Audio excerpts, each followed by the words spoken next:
Heavenly Father, we praise and thank you. We give you honor and glory, Lord, for this beautiful time that you've given us to worship you and to be in your presence, Lord. Lord, we're here for you, Lord. We're here to honor you and glorify you, Lord. And Lord, thank you for your presence this morning, Lord. Just focus yourself. Focus on the Lord this morning. Talk to him. He's your Father. And you've come to meet him. So just close your eyes and lift your hands. And let's all sing together and worship him this morning.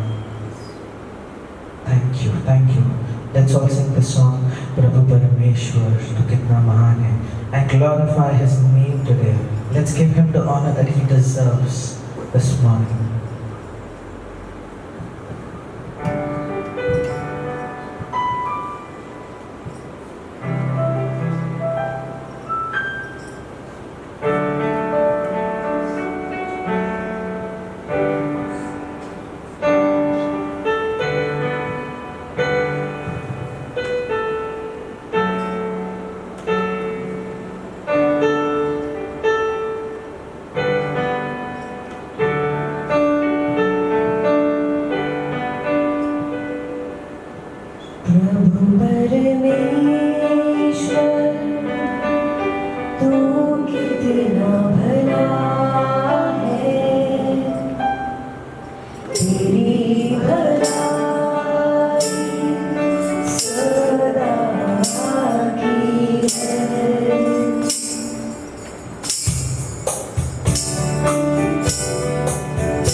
कहता है नहीं छोड़ूंगा, तू कहता है नहीं ठुकराऊंगा, तेरा हाथ मेरी अगुवाई करता,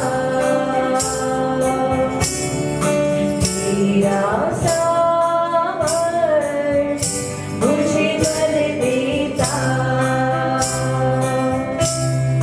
तेरा हाथ मेरी अगुवाई करता, तेरा सामर्थ मुझे बल देता, मेरा प्राण तुझे स्तुति देता, प्रभु परमेश्वर तू कितना भला है, तेरी भलाई सदा की है, प्रभु परमेश्वर तू कितना भला है, तेरी भलाई सदा की है, मेरा दिल तुझे धन्यवाद देता, मेरा प्राण तुझे स्तुति देता, मेरा दिल तुझे धन्यवाद देता, मेरा प्राण तुझे स्तुति देता, प्रभु परमेश्वर तू कितना भला है, तेरी भलाई सदा की है, तेरी भलाई सदा की है।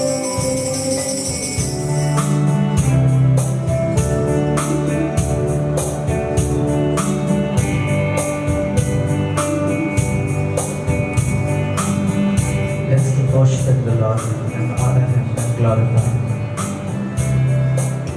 There are 3 points that I want to pray for you guys. And let's worship Him and pray on those points. This is the first point is on wisdom only. Just pray for wisdom. As I was praying last week, this is the point that came for our church. It's like wisdom of the Lord. Let's pray for wisdom. Lord, most gracious Heavenly Father, we pray for the wisdom. We pray for the wisdom of the Spirit. Lord, increase our understanding. Lord, you've won everything for us. The victory is already there. Lord, give us the revelation. We only have to manifest your victory in our lives.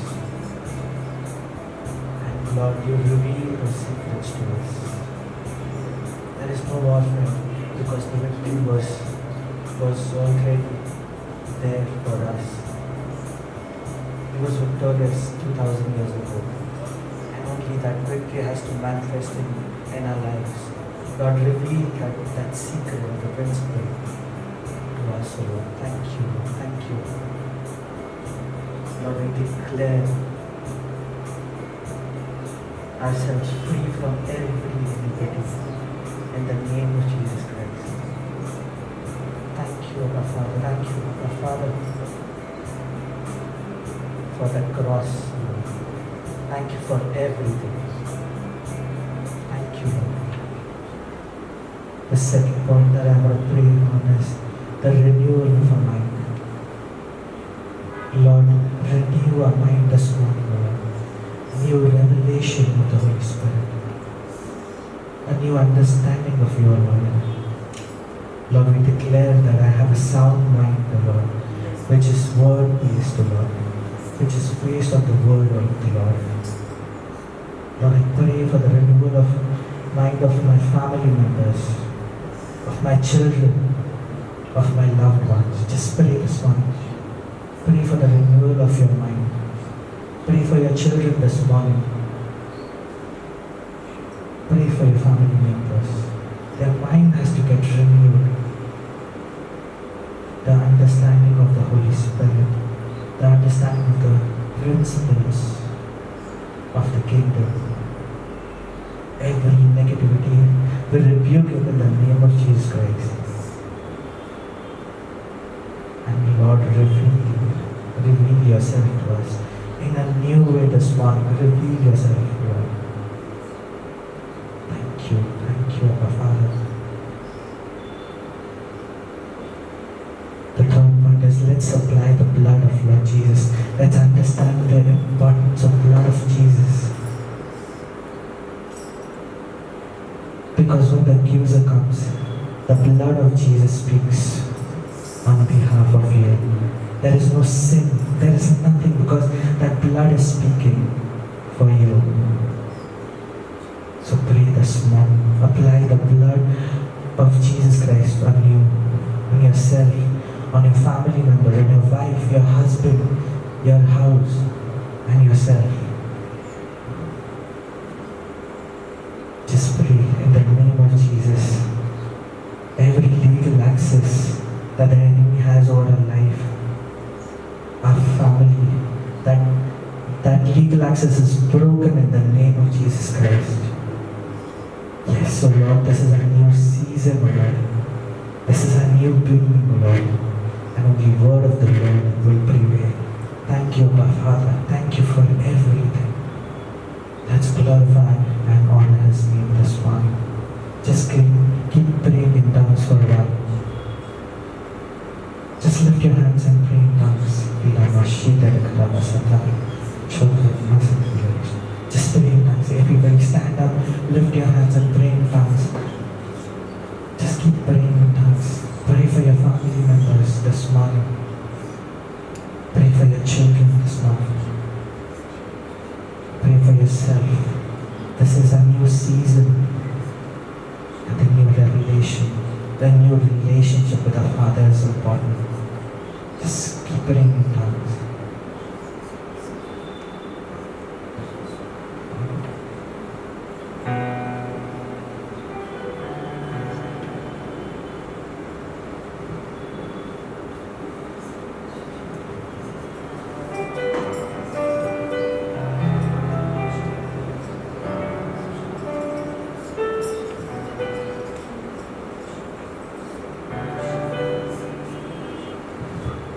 Let's sing the song together. उद्धार है, चंगाई है, रिहाई है, यीशु नाम।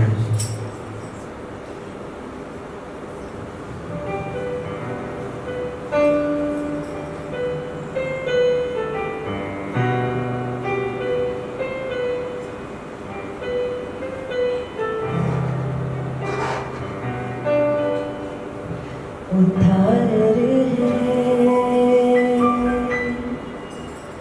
चंगाई है,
Thank you, Lord, for this beautiful time that you've given us, O Lord.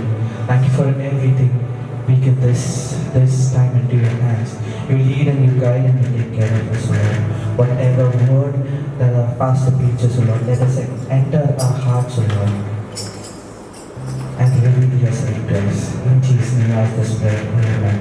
Today we're going to talk about something that is again important, and we're speaking about the posture of victory. आज हम जिस विषय के बारे में बात कर रहे हैं वो भी बहुत महत्वपूर्ण है, और जो है जीत के लिए दशा रखना या मुद्रा रखना. All right. So let's go to Isaiah 30 and verse 15. यशाया 30:15 आयत हम पढ़ेंगे. For the Lord God, the Holy One of Israel, has said this: in returning to me and rest you shall be saved. In quietness and confident trust is your strength. प्रभु यहोवा इस्राएल का पवित्र योग कहता है, लौट आने और शांत रहने में तुम्हारा उद्धार है, शांत रहने और भरोसा रखने में तुम्हारी वीरता है. Let's read it once again. Okay? For the Lord God, the Holy One of Israel, has said this: in returning to who? In returning to me. God says, in returning to me and rest you shall be saved, and in quietness and confident trust is your strength. और परमेश्वर क्या कहता है यशायाह में कि वापस आने या लौट आने पर, जो किसके पास लौट आना है? परमेश्वर के पास लौट आना है, मेरे पास लौट आना है। परमेश्वर कहता है कि प्रभु यहोवा इस्राएल का पवित्र यो कहता है, लौट आने पर, परमेश्वर के पास लौट आने पर और शांत रहने में तुम्हारा उद्धार है। शांत रहने और भरोसा रखने में ही वीरता है। He says, what do you mean by returning to me? In returning to me means when I stop trying to figure out things in my own strength. Okay? When I stop trying to make things happen in my own strength or try to deal with things in my own strength, what am I doing? I'm automatically returning to God. Okay? And that is my real place of rest. और क्या कहता है कि लौट आने में और परमेश्वर के पास अचानक से लौट आने में, उसी में हमारी शक्ति है, उसी में हमारी वीरता। In confident trust is your strength. Confident trust in who? In the Lord. So when I trust in the Lord, automatically I won't try to do things in my own strength. If I trust God enough, I will leave everything to Him. And when I leave everything to Him, I get my strength back. और कहता है कि भरोसा रखने में, लेकिन किसके ऊपर भरोसा रखना है? परमेश्वर के ऊपर भरोसा रखना है। इसका मतलब क्या है कि हमारी शक्ति में हमें कुछ नहीं करना है, उस पर भरोसा रखना है। उस पर जब चीज़ें छोड़ देते हैं तो उसमें हमारी वीरता दिखती है, उसमें हमारी ताकत है। You know, nothing takes away your strength like burden or stress. Okay, these are things, or sorrow. These are things that drain you out of energy. Okay, when you're sorrowful, you automatically feel that there is no energy. You have no energy, right? So that's what God is trying to say. He's trying to fit you in the right place. He's trying to fix our position. और वो हमें सही जगह पर लेके जाना चाहता है। वो हमारा जो पद है उसे नियुक्त करना चाहता है। इसलिए हमें उस पर भरोसा रखना है और उस पर पूरी तरह से निर्भर रहना है। You know, the problem is that we read the word, but we don't get a deeper understanding of that word. और हम वचन तो पढ़ते हैं, लेकिन उसकी गहराई में उसका ज्ञान बटोर नहीं पाते। We lack the deeper knowledge of the word, which itself is the catalyst for a miracle.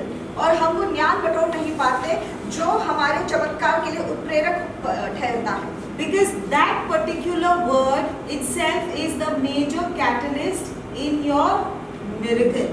That is what is going to bring you your miracle. So just by coming here, only hearing the word and going back, it's not going to help you. But you got to have a deeper knowledge and understanding of how to apply that word in my life, because there is nobody who can change my situation but this word. सिर्फ यहाँ पर सुनना और फिर घर जाकर वैसे ही रहना, इससे कोई फायदा नहीं मिलता। लेकिन जब हम यहाँ पर सुनते हैं और उसका ज्ञान पाते हैं और उसकी गहराई से समझ पाते हैं, तभी वो वचन हमारी जिंदगी में चमत्कार लेकर आता है। वो वचन हमारे चमत्कार के लिए उत्प्रेरक ठहरता है। You know, we say word is truth, and what sets you free? The truth sets you free. So if you want to be free from anything, you got to go to the word of God. और हम कहते हैं कि वचन सच्चाई है और सच्चाई हमें बंधन मुक्त करती है। इसलिए अगर हमें बंधन मुक्त होना है किसी भी चीज से, तो हमें कहाँ जाना है? हमें वचन के पास जाना है। Hosea 4 verse 6, the Amplified version. Today I'm going to read all scriptures from the Amplified. For those who don't know what's the Amplified version, there are a lot of different versions. Okay, the basic, classic, the real version is the King James version. Okay, and because if you have a difficulty in that thee, thou and all that, then you read the New King James version. Okay, but if you want to study the word of God in more depth, if you want to understand कि ये scripture में और क्या है इसका मतलब, then you go to the Amplified version. Okay, all right. So the Amplified says, my people are destroyed for lack of knowledge of my law, where I reveal my will. Once again, my people are destroyed for lack of knowledge of my law, where I reveal my will. और होशे 4:6 कहता है, मेरे ज्ञान के न होने से मेरी प्रजा नष्ट हो गई है। कौन सा ज्ञान? उसके नियमों का ज्ञान, जो नियम उसकी इच्छा या उसकी मर्जी दिखाते हैं। God says, my people can go to church and still perish. परमेश्वर कहता है कि मेरे लोग कलीसिया जाकर भी नाश हो पाते हैं, Because if you're going to church and not receiving the deeper knowledge of that word, right. there is no use. You are just doing a routine which you used to do back then. Go to the temple and come back. But if you're going to the church is giving you revelation of the word, the deeper knowledge. So when you come out with an understanding of that word, your life will not be the same. और हमें सिर्फ जाकर कलीसिया में बैठकर नहीं आना है, क्योंकि जैसे लोग मंदिर होकर आते हैं वैसे ही हो गया. लेकिन जब हम कलीसिया जाते हैं और परमेश्वर का जो गहराई का ज्ञान पाते हैं, तो वो गहराई का ज्ञान हमारी जिंदगी बदल देते हैं, और ये प्रकटीकरण मिलता है हमें उस वचन का. You know, in the world, if you want to understand something, we acquire knowledge of it, right?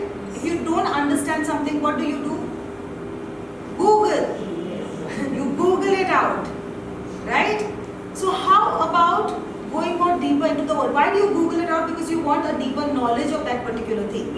If you get a new gadget, okay, why do you have demonstration of that gadget? Why do you have manual? So that you can know how to operate that gadget.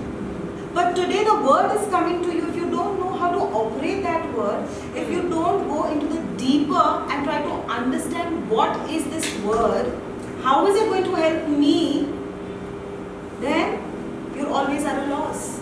You're always at a loss. Understand one thing, when you read your Bible from today, read it not to preach but to live it. When you read the Bible, don't read it because I have to preach to someone. Read it because I got to live through this word. If I got to put my life, I have to align my life. If I need to move forward, I need this. There is nothing else that's going to help you. Jesus is not coming down. What he had to do, he's given it to you. और जब हमें कोई चीज़ समझ में नहीं आती तो हम उसे गूगल पे जाके ढूंढते हैं, क्योंकि हमें उसे और उसकी और समझ चाहते हैं. और कभी गैजेट खरीदते हैं, कोई तकनीकी चीज़ खरीदते हैं, तो हमें उसके साथ एक नियमावली मिलती है जिससे हम समझ पाते हैं कि इसे कैसे कार्य में लाना है. उसी तरह से आज से जब हम वचन पढ़ेंगे तो इस तरह से पढ़ेंगे कि किसी को समझाना है या हमें उसका वचन किसी को बताना है इसलिए नहीं, लेकिन उस हिसाब से हमें जीना है. क्योंकि अगर हम उस वचन को लेते हैं लेकिन नहीं जानते कि इसे हमारी जिंदगी में कैसे काम में लाना है, तो उस वचन का कोई फायदा नहीं होता. The knowledge you need for your situation now, okay? That right now, what is the knowledge I need? Right now, what is that word that I need? You can't have the whole Bible to you at your service every time. No. There are certain scriptures, there is certain word, there are certain instructions that are for your season. Now it's your job to figure out what I need to pick up and what I need to understand, what I need to get deeper into. Okay, how am I to open up the word?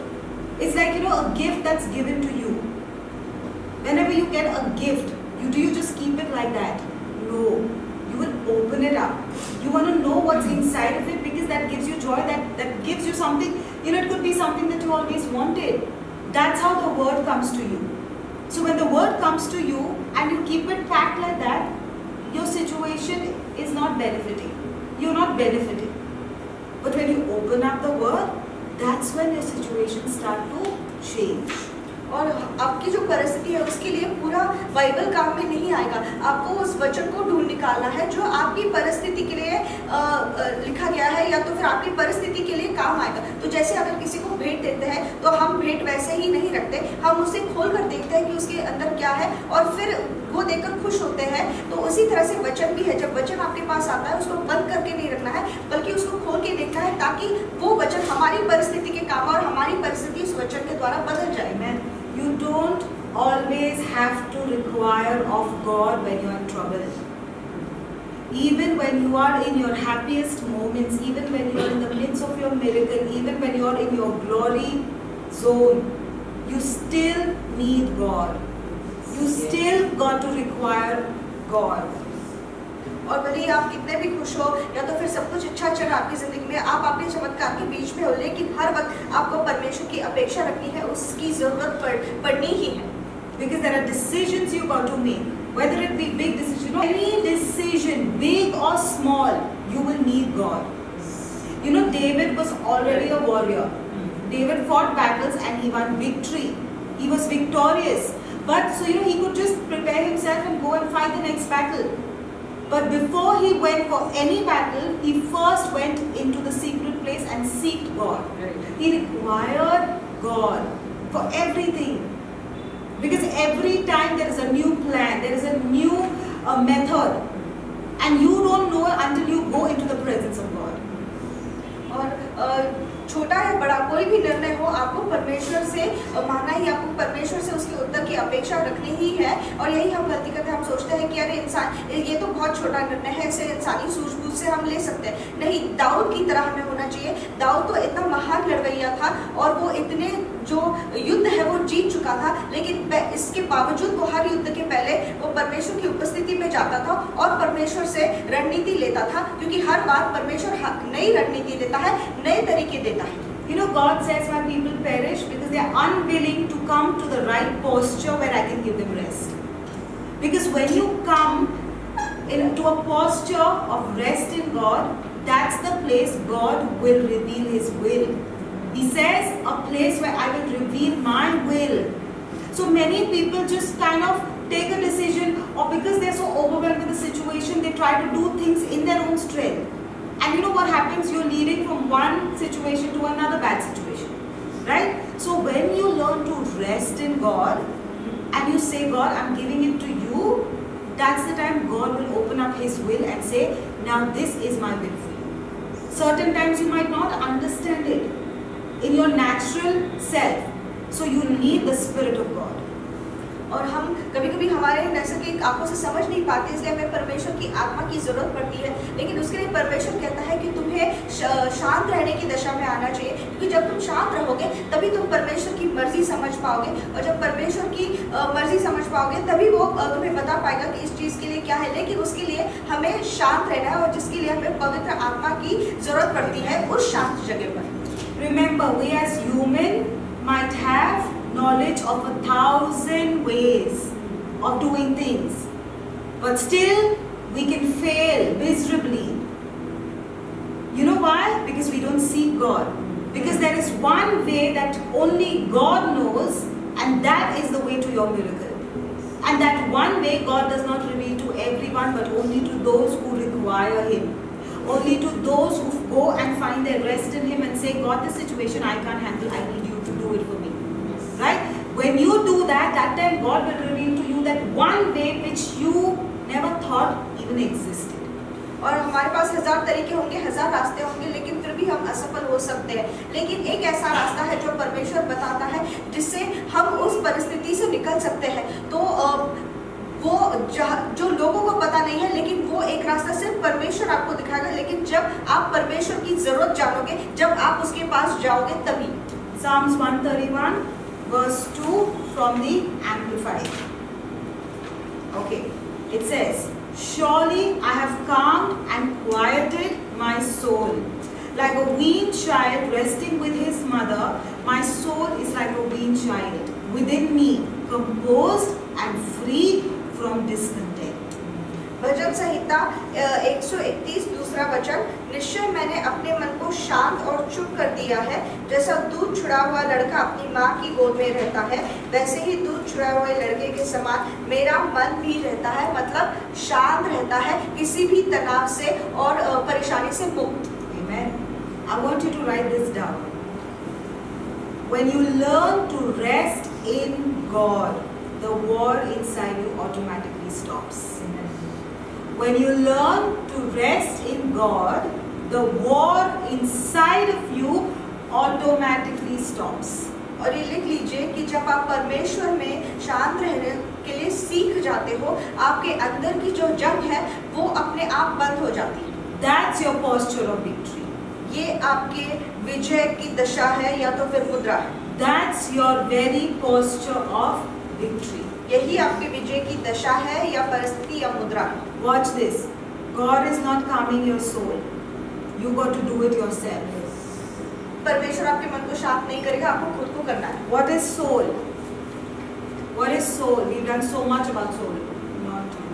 Mind, will and emotions. और आपकी आत्मा का मतलब क्या? इसका मतलब है आपका मन, आपकी मर्जी या इच्छा और आपकी भावनाएं, ये आपकी आत्मा बनती है। Mind, will and emotion. So now don't forget, whenever we speak about soul, remember they're connecting to my mind, what my mind keeps thinking, what is in my will and what's in my emotion. These three things. And they are the best friend of the enemy. Okay? और यही सबसे गहरे दोस्त होते हैं, ये तीनों आपके शत्रु की। क्या? आपका मन, जिससे हम सोचते हैं, और अपनी अपनी मर्जी और अपनी भावनाएं। Nothing should move you from your posture of rest. और कुछ भी आपको आपकी शांति की दशा से हटाना नहीं चाहिए। So tell me one thing, if God is not going to come and calm my soul, how am I going to calm my soul?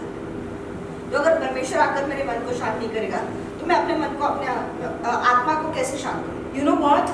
Your soul, you can't fix your soul overnight. It has to be a process. It has to be a style of your life. It's got to be a lifestyle.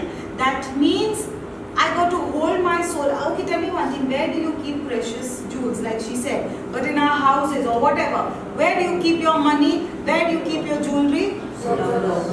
In the locker, in the safe, in your house, in the bank. You will travel all the way to the bank and put your money and precious valuable things there. Why? Why? Because it's precious. It's precious to you. Can I tell you one thing? What's even more precious? God says, okay, you tell me what is the scripture of the soul? We've done so much of soul healing. 3 John 2. Yes, tell me. Beloved, above all things, I wish, God is saying, I wish you would have understood that above all things, further, I don't know, I'm asking you, tell me the scripture.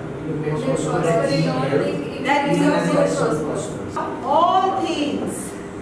You know why I'm saying this? Because suddenly while you're taking a shower, when you're cleaning your house or when you're cooking food, suddenly one scripture will come.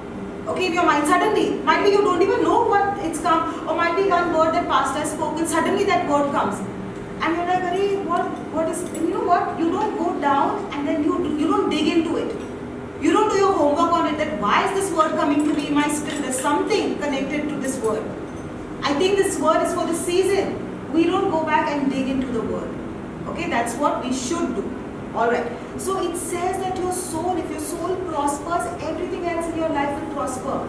So you keep your money and your jewelry that is perishable, that can be today, not be tomorrow, or whatever, or be multiplied 1,000 times tomorrow, in a bank. But do you know what you're protecting is not the real thing.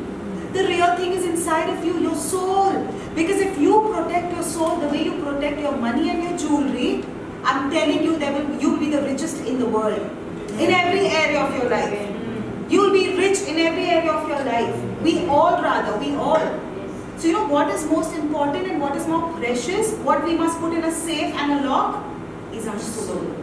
You can't leave your soul out there. You got to keep it in a very safe place. और जैसे हम कोई मौल्यवान चीज़ होती है, गहने हो गए या पैसे हो गए, हम घर में नहीं रखते, हम उसे बैंक की तिजोरी में जाकर रखते हैं। क्यों? क्योंकि वो इतने मौल्यवान है। लेकिन उससे भी ज़्यादा मौल्यवान है हमारी आत्मा। तो जैसे पहले यूहन्ना की 3 पत्री पहला अध्याय और 2 आयत ये कहती है, प्रिय, मेरी ये प्रार्थना है कि जैसे तू आत्मिक उन्नति कर रहा है, वैसे ही तू सब बातों में उन्नति करे और भला चलता रहे। तो अगर हम हमारी आत्मा पर ध्यान देंगे तो हम सभी बातों में उन्नति पाएंगे। Keep telling your mind, God knows it all. Keep telling your mind, God knows it all. Close your mind right now and speak to yourself for every situation or for everything. God knows it all. Take your name and say, God knows it all. He's in control of it all. और अपने मन से कहिए, अपनी आंखें बंद कर अपने आप से कहिए और ये गांठ बांध कर लीजिए कि परमेश्वर सब कुछ जानता है, परमेश्वर का सब चीजों पर काबू है। God knows it all. परमेश्वर सब जानता है। You know, that's why the enemy keeps filling you with doubts. Whether or not this will happen, whether or not God will do it, the enemy keeps filling you with this doubt. Whether or not God will do it. और इसलिए हमारा शत्रु हमारे दिमाग में शंका डालने की कोशिश करता है, क्या ये सच में होगा या होगा भी कि नहीं होगा। Can I tell you a truth? God can do it provided you trust Him. Yes. Okay? God will definitely do it. Guarantee. But what He needs is your trust. Not your husband's trust, not your wife's trust, not your children saying, you know, mom, dad, relax, God will do it. No. Not your friends saying, not your pastor saying that, you know what, don't worry, God will do it. No, it's not going to work. The day you say to yourself, I trust God, He will do it. Yes. That's the time you will start seeing it happen. Yes. That is the time you will start seeing it happen. Amen. You are important. You've got to be involved in all of this. और ये नहीं कि परमेश्वर नहीं कर सकता, परमेश्वर करेगा, लेकिन कब करेगा? जब हम उस पर भरोसा रखेंगे कि वो कर सकता है। आपका भरोसा चाहिए परमेश्वर को, आपके पति या पत्नी का, आपके बच्चों का, यहाँ तक कि आपके पास्टर का भी नहीं चाहिए। आप महत्वपूर्ण के हो, इसलिए आपका भरोसा उसे चाहिए कि वो ये कर सकेगा। और जब आप भरोसा रखोगे तो आप देखोगे कि वो चीज़ होने लगी है। You know something?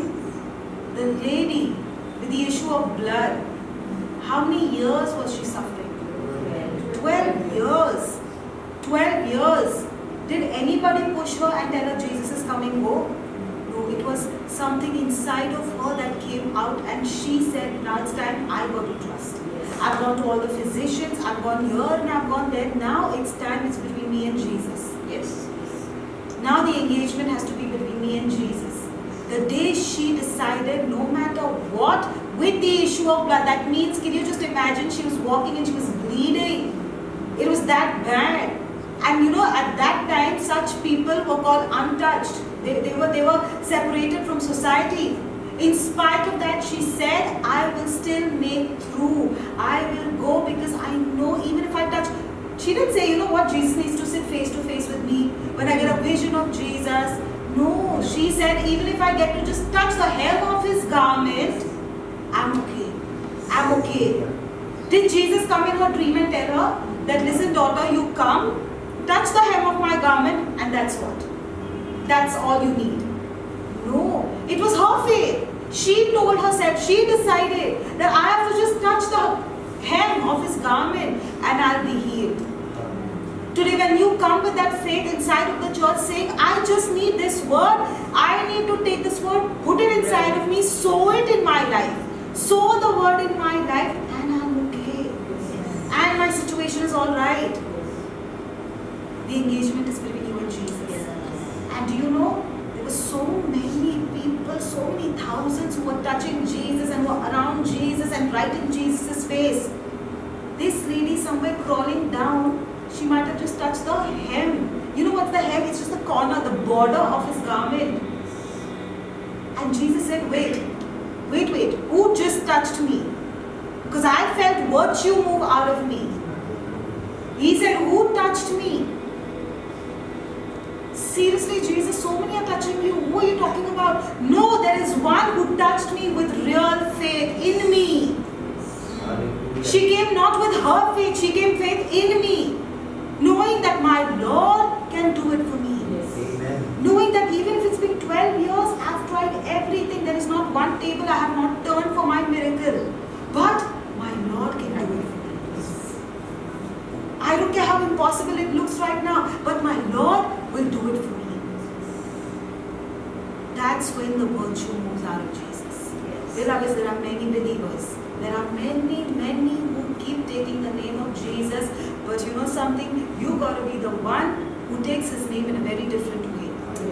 In a way that releases a virtue out of Him and that makes Him stand up from His throne and say, who is this? Such levels of trust and faith. और उस स्त्री जिसे 12 साल रक्त प्रवाह था, क्या उसे किसी ने कहा कि यीशु मसीह आ रहा है और तुम्हें चंगाई देगा और तुम उसके पास जाओ? नहीं, ये उसका विश्वास था, उसका भरोसा था कि मैं इतने साल से इतने लोगों के पास गई लेकिन वो मुझे ठीक कर नहीं पाए, लेकिन मेरा प्रभु मेरे लिए करेगा।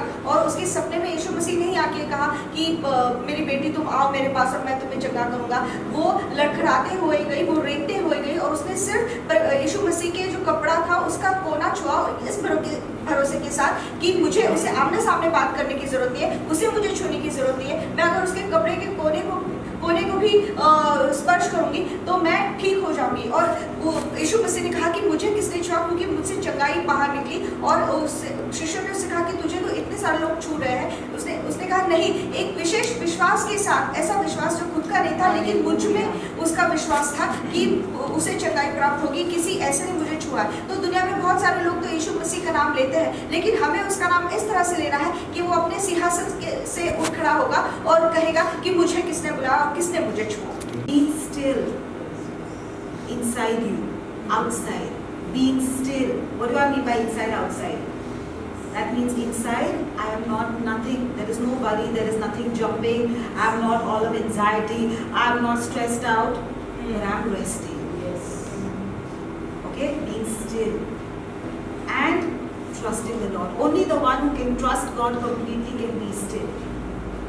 You know, that's a language. That's a language that your enemy understands. The day he starts seeing that change in you, he knows that now you have latched onto something that no matter what your prayer is going to be answered, and everything that he tries to do is a waste of time. Yes, amen. It's a waste of time, and he has to withdraw. He got to withdraw because he doesn't want to waste his time. और जब हम परमेश्वर को, जब हम अंदर से शांत रहते हैं और फिर परमेश्वर पर भरोसा रखते हैं, तो वो हमारा विश्वास, ये विश्वास की भाषा है जो बताती है कि हमारा परमेश्वर पर्वत हिलाने वाला परमेश्वर है। और उस वक्त हमारा शत्रु भी पीछे हट जाता है, क्योंकि वो समझ जाता है कि अभी इस कुछ भी करके फायदा नहीं है, क्योंकि ये समझ चुका है कि उसे परमेश्वर पर भरोसा बैठ गया है और वो अभी अंदर और बाहर शांत है। इसका मतलब क्या कि हम किसी भी चीज से परेशान नहीं हो रहे और किसी भी चीज का अंदर तनाव नहीं ले रहे। One of the ways the enemy can stop you is by keeping you busy. Because when you are busy, you have no time to go into the presence of God. And then where is God going to reveal His will? To who is He going to reveal His will? Because you're so busy that you've not had the time to go and inquire of God and to know that in this situation, God, what must I do? और दूसरा तरीका वो क्या करता है कि हमें परमेश्वर से दूर रखता है, कि वो हमें वो इतना व्यस्त कर देता है कि हम परमेश्वर की उपस्थिति में जा नहीं पाते। और अगर हम परमेश्वर की उपस्थिति में ही नहीं गए तो हम उसकी मर्जी कैसे समझेंगे कि इस परिस्थिति के लिए हमें करना क्या है। Remember, the more you're outside of the presence of God, the more you will be powerless and weak. Because that's what He wants. जितना आप परमेश्वर की उपस्थिति से बाहर रहोगे उतना आप अशक्त रहोगे और बलहीन होंगे, और यही आपका शत्रु चाहता है। Listen, another most important key that I'm giving you today, which we must understand, is withdrawing is important. Write it down. Withdrawing is important for me. और दूसरी एक चाबी जो बहुत महत्वपूर्ण की है वो है कि पीछे हटना मेरे लिए बहुत जरूरी है। Withdrawing is very important for me. पीछे हटना मेरे लिए बहुत जरूरी है। The Lord always withdrew Himself from the crowd. Why? Because He wanted to go separately and be alone with His Father and spend time with His Father. He withdrew Himself. और यीशु मसीह भी क्या करता था, बाकी लोगों से अपने आप को अलग करके परमेश्वर के साथ, उसके पिता के साथ अलग जाकर अकेले में समय बिताता था। You know, even when He performed miracles, He withdrew Himself and went to the Father. और जब वो इतने चमत्कार भी करता था तभी भी वो पीछे हटकर अलग होकर अपने पिता के पास जाता था। You must learn to withdraw from all that you are doing. You must learn. Yes, we got to do a lot of things, but don't let anything engage you so much that you don't have time for God. You must make it a habit of leaving everything, not just only in your morning prayer time, no, but even the whole day, whenever you think you can withdraw. Remember, just keep everything, leave all your work to one side, withdraw, just go in one quiet corner, give Him just 5 minutes of your time and say, God, let me go, move out of me, you fill me with yourself. Fill me with yourself. Take that time to withdraw. I'm telling you, you will operate more sanely. You will have more peace up there and inside there than you usually have. और हम दिन भर के काम में इतने व्यस्त रहते हैं, लेकिन फिर भी हमें भी यीशु मसीह की तरह समय निकालकर अलग होना है और कहना है, परमेश्वर मैं अभी अपने आप से अलग होता हूँ और तू मुझे भर। और जब आप ये करेंगे, जब आप वो समय परमेश्वर को देंगे, तब आप जानोगे कि आप बहुत पहले से भी ज़्यादा शांत रह रहे हो और शांत और ठंडे दिमाग से काम कर रहे हो। Withdraw whenever your mind is acting up, whenever your mind is acting up, it's acting funny, you're trying to do things that's funny or unnecessary, doing things that you should not do, that's the time to withdraw. और जब आपको ऐसा लग रहा है कि मैं तो अजीब चीजें कर रहा हूँ, मैं कुछ अजीब ही बोल रहा हूँ या अजीब हरकतें कर रहा हूँ, उस वक्त आपको पीछे हटकर अलग होना है. When there are more noises inside of you, rather than one voice, that still small voice of the Holy Spirit, when that's not found but more noises inside of you, you must withdraw. You got to withdraw because there is something wrong. See, by now, when you feel thirsty, what do? Nobody has to get you water. Nobody has to tell you that you're thirsty, go drink water. It's an automatic thing that you do. By now, you must understand your relationship with the Spirit. You must understand your relationship with your own soul and your own system. Don't be ignorant. The Word of God says that my people perish because they don't have the knowledge of this. But today we got the knowledge of this, that when certain things are happening, that's time to withdraw. Jesus was God's Son. He required to withdraw. How much more you and me need to withdraw? और यीशु मसीह तो परमेश्वर का पुत्र था, लेकिन फिर भी वो पीछे हटकर अपने आप को अलग करता था. तो जब हमारे अंदर बहुत सारी आवाज़ें होने लगती है और हम पवित्र आत्मा की आवाज़ नहीं सुन पाते, उस वक्त हमें पीछे हटकर हमें उसकी उपस्थिति में हमें पीछे हटकर अलग होना है. Whenever there's too much of noise in your mind, withdraw from it all. Don't take a second to think, I'll finish this, then I'll go. No, drop everything. Nothing is as important. Because you just say, the enemy tells you, just finish this and then you go. Then I'll be free. That time never comes. And in that worst situation, you will make decisions, you will speak things that you should not speak, you will break hearts that you should not break hearts, you will upset your loved ones, you will upset people who come to you. You know why? Because you took a decision, a bad decision. You were not in the right state of mind to take that decision. That's not what God expects from you in this season. That's not what God expects from you in this season. Why are we moving higher? So that we can give God a higher version of ourselves.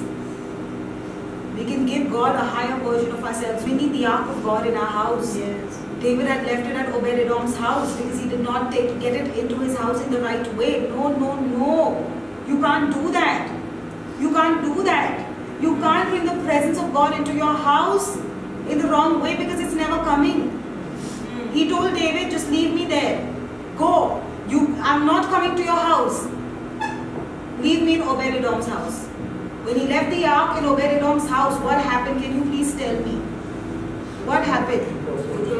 He prospered. His kids started birthing children. Everything started to multiply and he was being blessed. He was being blessed. Listen, beloveds, it's time to give God the best version of yourself. And we are bringing His ark once again into the house, into our house. That God, in the last season, I might have gone up and down and treated you the way I should not treat you. And might be my character was not really proper as to how it should have been. But now once again, I'm preparing myself, my home, so that you can dwell with us. That's the reason. Because wherever the ark of the covenant is, wherever ark of God is, I am telling you that God Himself is in that house. Yes, God is inside all of us. Yeah, fine. But God needs an atmosphere to dwell there. Like we said, if you give God an atmosphere, what He's used to up there, if you give Him an atmosphere in your house, that kind of an atmosphere, He's not moving from your house. He doesn't need a heaven to sit in. He just needs the right atmosphere. Why do you feel that some people's homes and some people's lives lack God's presence? Because they don't know how to give God an atmosphere. All the time they're thinking about me, myself, my family. All the time they're cribbing and having offense towards the people of God, towards their brethren. All the time there is something or the other. Husband fighting with wife, wife fighting with the husband, not understanding each other. Yeah, we are human, but when are you going to rectify? When are we going to rectify? Because the day we rectify, the Lord says, I'm coming and dwelling with you because you make me feel home. You make me feel home. It's difficult, but it's not undoable.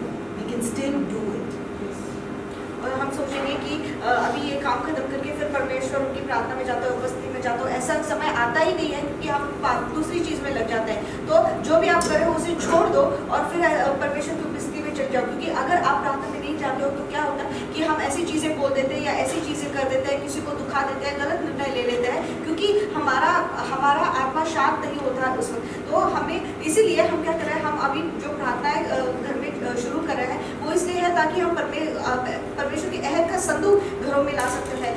तो दाऊद को परमेश्वर ने कहा था कि मुझे ओबेदेदोम के घर में छोड़ दे, क्योंकि अभी मैं तेरे साथ नहीं आ सकता, मुझे वैसा वातावरण नहीं बना। तो जब ओबेदेदोम के घर में अहद का संदूक गया तो क्या हुआ, ओबेदेदोम उन्नति पाने लगा और पूरी बड़बड़ाहट होने लगी उसके घर में।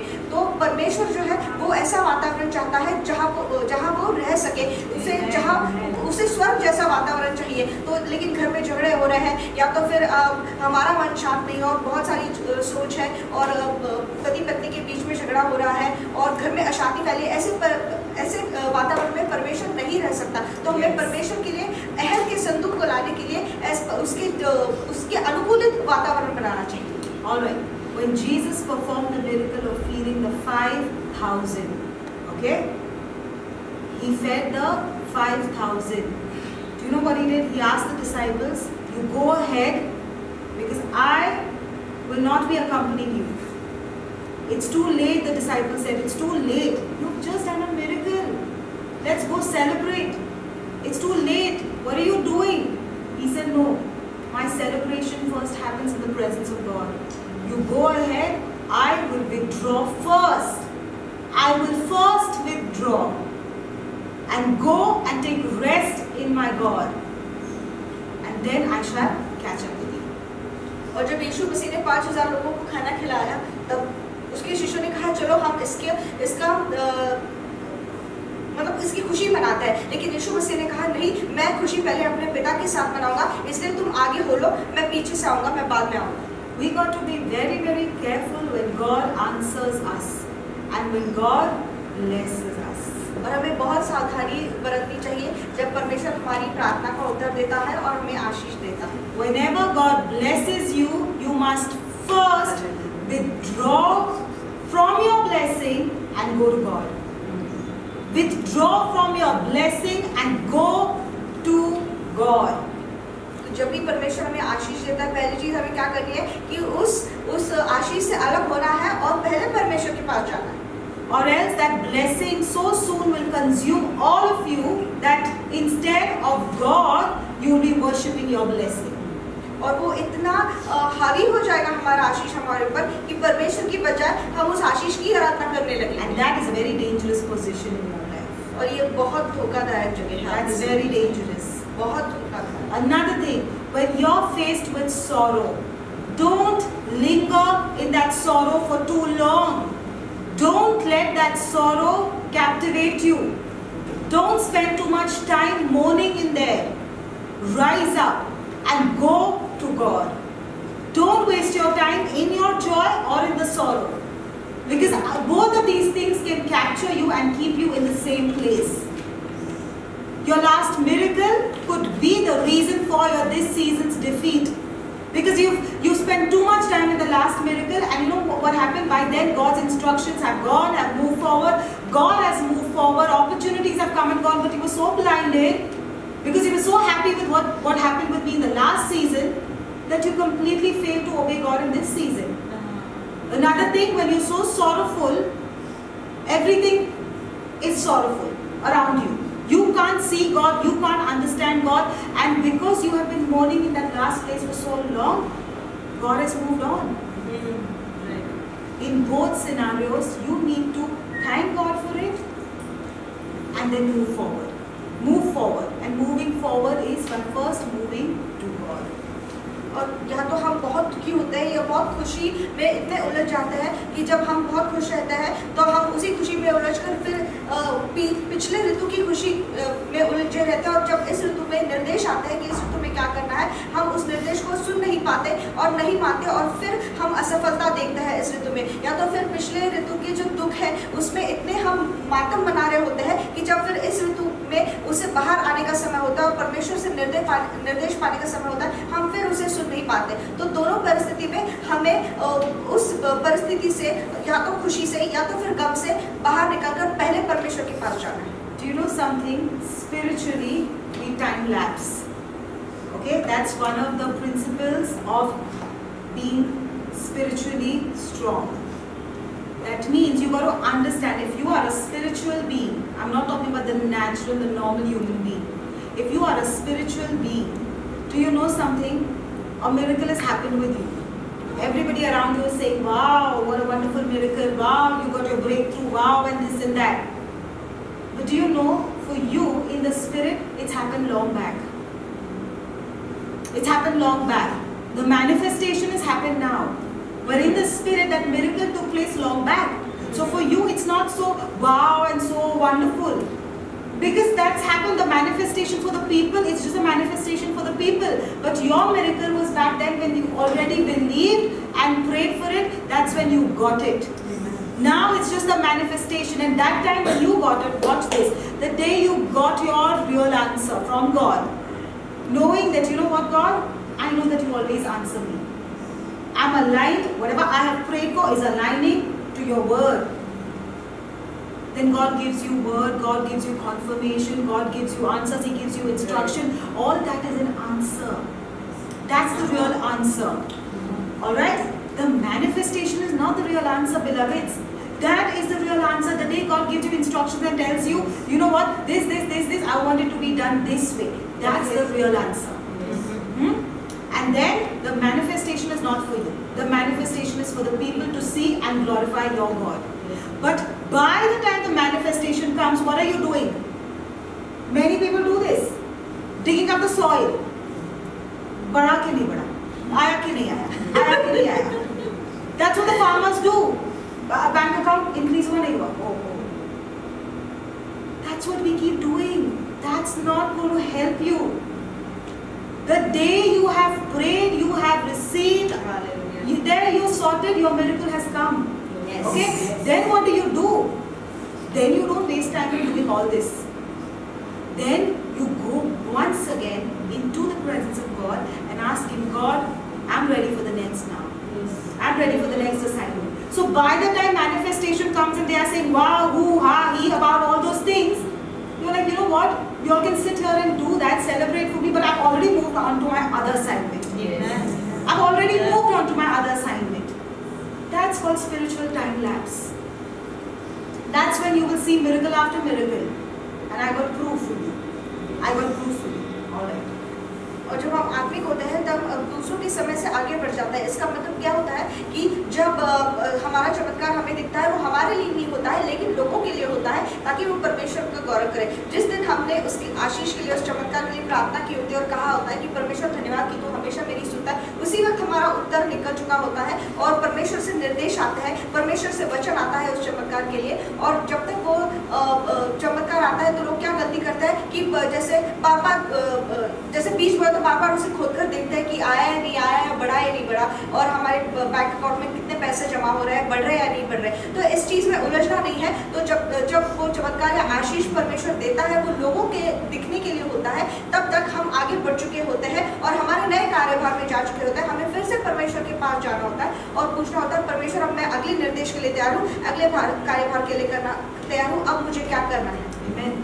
Listen, only those who rest in God can move in God's speed. Because you know what happens? You got the rhythm of God then. You got the rhythm of God. You know when to move, you know when to keep quiet, you know you're moving with God. There is no struggle. Right? And what the enemy is after, he's not after your money, he's not after your business, he's after your peace. Because if he can take away your peace, what's it going to affect? Speak to me. What is it going to affect? If he takes away your peace, what do you think it affects? Your soul, yes. And what's your soul? Why do you need a good soul? Why do you need a perfect soul? To do your assignment. We are here. If you have forgotten, let me remind you, we are here for an assignment. We are here to do an assignment of God. Yes.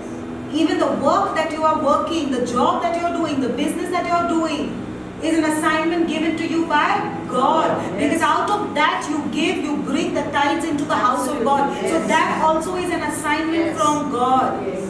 It's not only the pastors and the elders and the apostles and the worshippers who are doing God's business. No.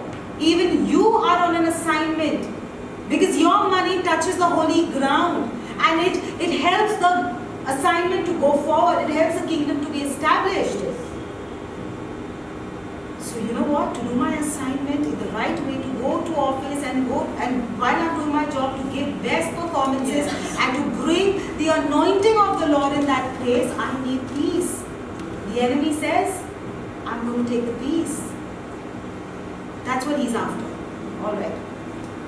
और हमेशा जो परमेश्वर की शांति में रहता है, जो परमेश्वर में आराम करता है, वो ही परमेश्वर की गति पकड़ पाता है। क्योंकि अगर हम शांति खो देते हैं तो फिर उससे क्या वो किस चीज़ पर हमला करता है, वो है हमारी आत्मा। और हमें अच्छी आत्मा की क्यों ज़रूरत है? क्योंकि हमें कार्यभार करना है और हम हर एक जन परमेश्वर के कार्यभार पर है। सिर्फ जो वचन देते हैं या तो फिर जो आराधना करते हैं वही परमेश्वर के कार्यभार पर नहीं है। लेकिन जो भी आप काम कर रहे हो, व्यवसाय कर रहे हो, नौकरी कर रहे हो, जब आप आपका दशमांश और दानार पर लेके आते हो और परमेश्वर के भंडार पे डालते हो, जिससे परमेश्वर का राज्य बढ़ता है, आप लोग भी परमेश्वर के कार्यभार को।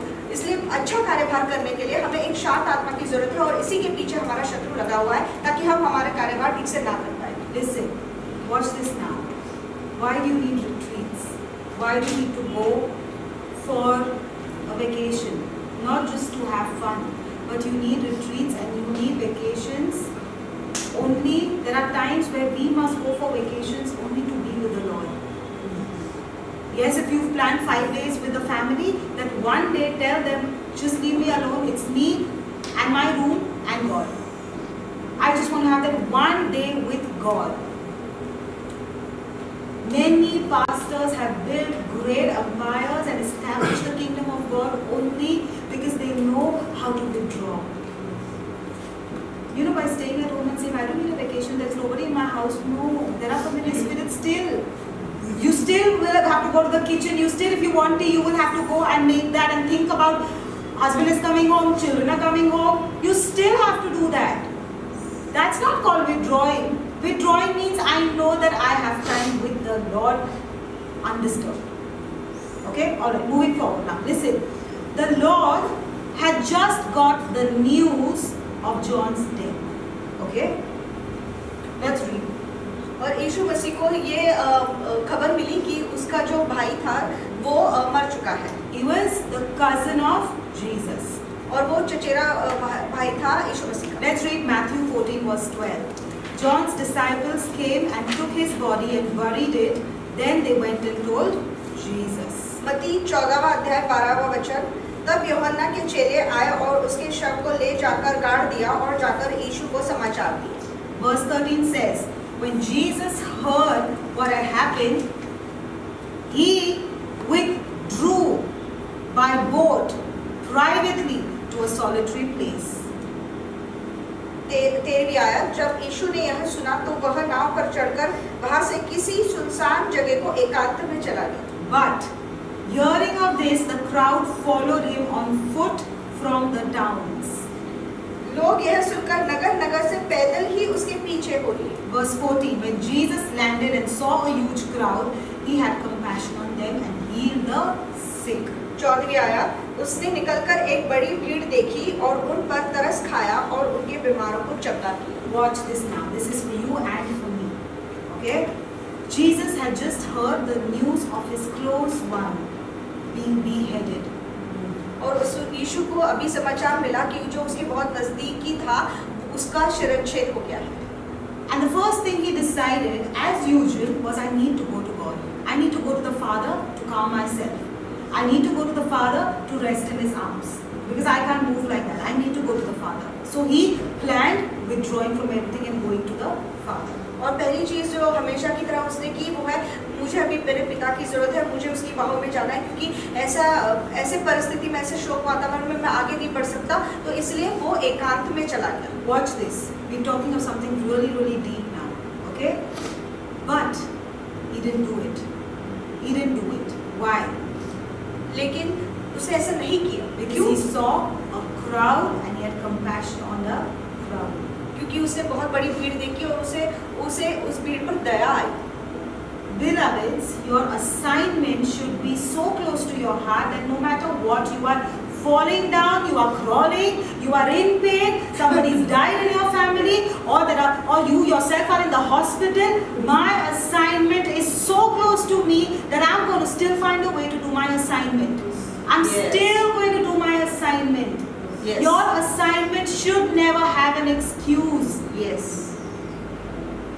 Your assignment should never have an excuse. Yes. What are you doing? You're doing what I have given you. So if you are doing what He has given you, your children will come back. If you are doing what He has given you, your money is going to come back. Amen. If you are doing Amen. what He is giving you, Amen. your business is once again going to outshine. Amen. It has to. Yes. It has Yes. to. Yes. Yes. Jesus said, okay, I so badly need. My cousin has just passed away who was so close to my heart. Can you imagine? If you got people close to you who passed away, you know what it feels like. And in that state, God, you ask me to preach? God, you ask me to serve your people? You know, beloveds, that's why, not just because I'm a pastor, I'm saying this. I'm speaking to all those even who are watching. Respect your leaders, respect your pastors. She who teaches the Bible study, respect her. Because I'm telling you, when God gives you an assignment, first of all, it just doesn't come and sit on your shoulders. God gives it to you. And I'll tell you something, while you are comfortable in your chair, you don't know what the preacher has already gone through, but he's still bringing manna to you so that you will not remain hungry. I'm talking about every preacher in the world. Even people who you think are not good enough, no, but they are still anointed. They are doing what they're supposed to do. Your husband is a preacher, your wife is a preacher, your mother or your father is a preacher. Please give them a different standard in life. Give them a different standard in life. Treat them like you treat nobody else, because you know what? They have a calling on their life. And if you respect them, the anointing will be released to you. That's the way you come up to your next level. I'm talking to you about the kingdom principles. Kingdom principles. Jesus said, I am really, my heart is broken into a million pieces right now. I need my Father so desperately to mend it, but I got to still keep a smile on my face like nothing ever happened and feed the 5,000. No matter what, I'm telling you, no matter what comes your way. Today we just say, oh my God, the distance is too much. I can't come to church every week. What? You can't come to church every week? It's like saying, you know what? I don't want to eat food for a week. Yes. That's your assignment. Coming to the house of God is an assignment. You spend, no, Pastor, I spend so much of money to come. What are you doing? You're doing what I have given you. So if you are doing what He has given you, your children will come back.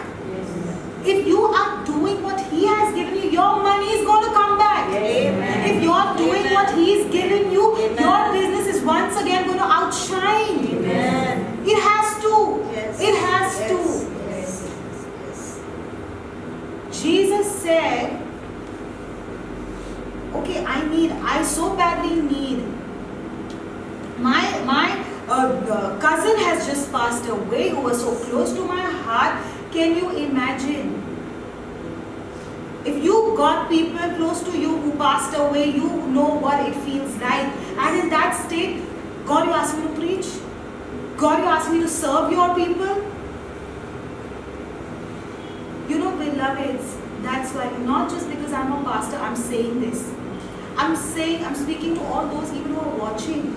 Respect your leaders, respect your pastors. She who teaches the Bible study, respect her. Because I'm telling you, when God gives you an assignment, first of all, it just doesn't come and sit on your shoulders. God gives it to you.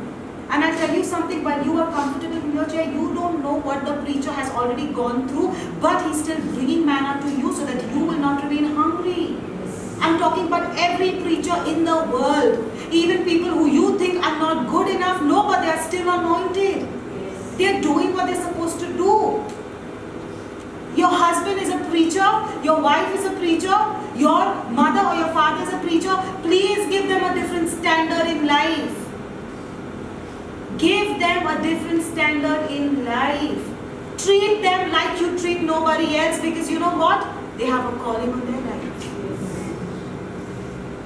And if you respect them, the anointing will be released to you. That's the way you come up to your next level. I'm talking to you about the kingdom principles. Kingdom principles. Jesus said, I am really, my heart is broken into a million pieces right now. I need my Father so desperately to mend it, but I got to still keep a smile on my face like nothing ever happened and feed the 5,000. No matter what, I'm telling you, no matter what comes your way. Today we just say, oh my God, the distance is too much. I can't come to church every week. What? You can't come to church every week? It's like saying, you know what? I don't want to eat food for a week. Yes. That's your assignment. Coming to the house of God is an assignment.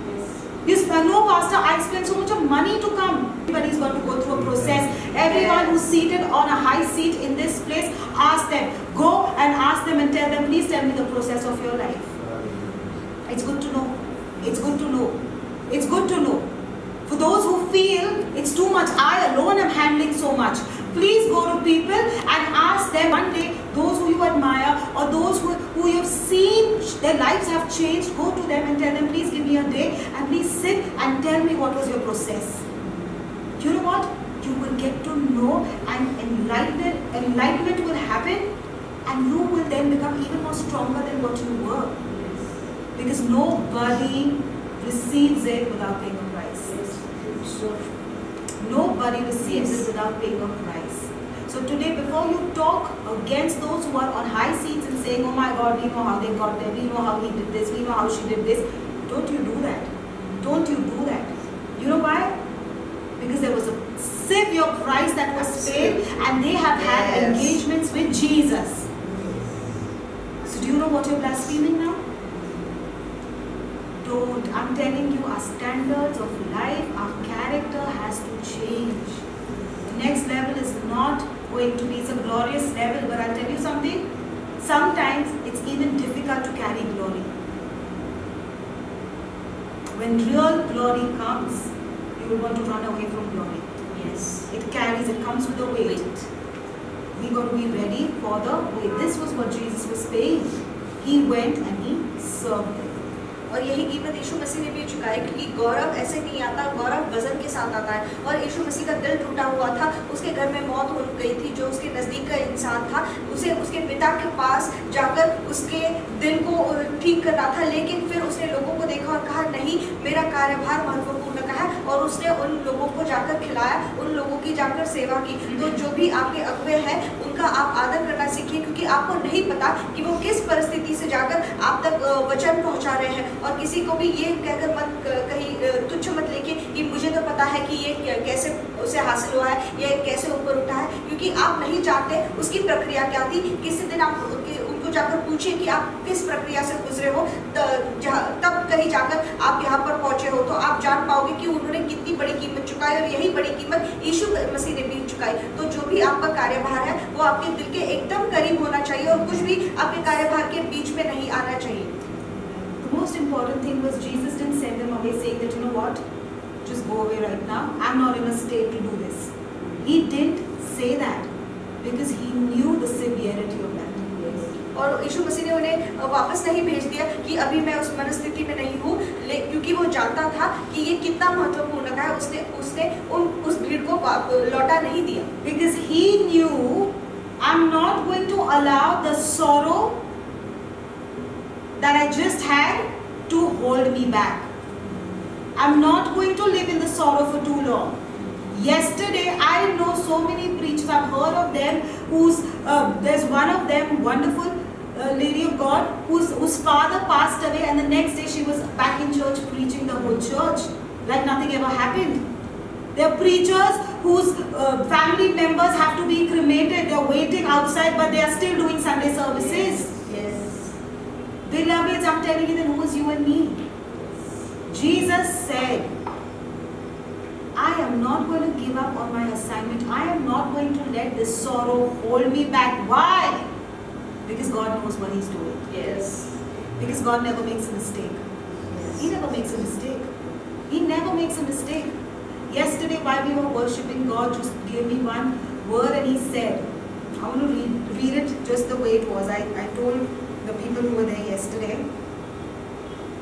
और यीशु मसीह ने भी कहा कि इस दुख को मैं पीछे अपने आप को पीछे हटाने नहीं दूंगा और मैं अपना कार्यभार में आगे बढ़ता रहूंगा। तो ऐसे भी बहुत सारे प्रचार करने वाले हैं जिनके जो नज़दीकी हैं वो मर चुके हैं और उन्हें गाड़ने के लिए रखा गया है, लेकिन फिर भी वो जाकर पहले वचन देते हैं। God said, what left you was nothing compared to what's going to be added to you. God never does small. और परमेश्वर कभी गलती नहीं करता और कभी छोटा नहीं करता। और परमेश्वर ने ये कहा कि जो तुम्हें छोड़कर चला गया है या जो तुमसे छूट गया है, जो आने वाला है उसे बहुत छोटा था। What you have lost is nothing compared to what God is adding up to you. So don't you sit back in what you lost and moan in that, oh my God, once I had that kind of a lifestyle once. No, that was all that came to you by you. You don't even know what's coming when Jesus is in the scene. You don't even know what's coming when Jesus is in the scene. Because when Jesus interferes with your life, what has left you, you'll be like, my God, what was I mourning for? God knows what He's doing. God knows what He is doing. Can you please keep telling yourself every day of your life, God knows what He's doing. He can never make a mistake. He can never make a mistake. I'm telling you, it takes you to a complete different tangent in life. Completely different. और अपने आप से ये रोज कहिए कि परमेश्वर जानता है वो क्या कर रहा है, वो कभी गलती नहीं करता। और ये बात आपको बहुत अलग स्तर पर लेके जाएगी। इसलिए माता मत मनाइए कि मेरे पहले क्या दिन थे, क्योंकि जब यीशु मसीह आपकी जिंदगी में हस्तक्षेप करता है तब आप सोच भी नहीं सकते कि आपकी जिंदगी कितनी पहले से कितनी बढ़िया हो सकती है। Listen, if Jesus would have rejected this assignment, 5,000 people's lives would have been lost. और अगर यीशु मसीह ने अपना कार्यभार को उस वक्त नकार दिया होता, 5,000 लोगों की जिंदगी खराब हो जाती। And Jesus would have lost his next level, his next miracle. He would have lost it. और यीशु मसीह अपना अगला स्तर और अपना अगला चमत्कार खो सकता था। But at that time, when the crowd came and he was like, oh my God, how am I going to do this? Resting in God. I'm resting in God. Family coming against you, people talking bad about you, or might be great things happening in your life, miracles after miracles happening in your life. God, I'm resting in you. I'm resting in you. And then he went forward and did his assignment. Because, listen, I don't know how to put it in words, but there are many things that God hides from you. There are many things, your next level, there are many a times what is in the next level, God hides it from you. Because if He tells it to you, day and night you will be flat on the ground praying and thanking the Lord. No fun. He doesn't tell you because He wants to see your real self. He wants to see what are you really after. Are you really after me, or are you after the blessing that I have promised you? What are you really after? And no matter what, Lord, I'm still going to worship you. Yes. No matter what, Lord, my lifestyle is still going to be the same. No matter what, Lord, I'm going to still bless people. No matter what, Lord, I'm going to still bless those who curse me. Yes. No matter what. You know why? I'm not doing it for me, I'm doing it for you, Jesus. I'm doing it for you. Because the day I stop doing this, your name will be known because they know that I'm called by your name. I'm going to still do it. और भले ही लोग मेरे बारे में बुरा कहे या तो फिर मुझे शाप दे, लेकिन फिर भी मैं उनके लिए अच्छा करता रहूँगा, उनके लिए प्रार्थना करता रहूँगा, क्योंकि यीशु मसीह मैं तेरे नाम से जाना जाता हूँ और वो कहेंगे कि ये यीशु मसीह का है। इसलिए यीशु मसीह ने भी जब भीड़ आते हुए देखी, उसने सोचा कि अब ये कैसे करूँगा, लेकिन फिर उसने कहा परमेश्वर मैं तुझ में शांत रहता हूँ, मैं तुझ में आराम करता हूँ, और उसने वो चीज़ कर दी। इसलिए आप भी परमेश्वर में शांत रहिए और लोगों का अच्छा करते रहिए, भले ही वो आपके विरुद्ध क्यों ना आए। Many people say, they tell me, you know what, Pastor, it's very difficult to just forget about everything and move on. Pastor, it's very difficult. I need some time. I need some time. If Jesus would have said that, God, I need some time, do you know what happened? This was the first miracle in Jesus' life where he fed 5,000 people out of just 5 loaves and 2 fish. While you are saying, Jesus, give me some time to get over it, you are missing the miracle of your life. You are missing something that is going to take you to not the next level, but it's going to take you 10 steps ahead. That is what you are missing when you say, God, give me some time, let me just cover up. No. No. When God says move, no matter what it is, take your bags and run. Do it. No, Jesus. Like that lady, right, in the Songs of Solomon. When Jesus came and knocked the door, she said, oh, now I have to again put my cloak and get dressed and again go open the door and soil my hands and do this and do that. We have so many excuses, Jesus. And by the time she went and opened, Jesus was not there. I mean, the lover was not there. Do you know why many people are in the same place? Many people are in the same place. Pastor, abhi to possibly nahi. Just not possible. That's all right. I have to just give you the word. I've given you the word. I've done my job. It shouldn't get too late that when you open the door, you don't find your miracle that was once waiting outside your door. Don't do that. Don't do that.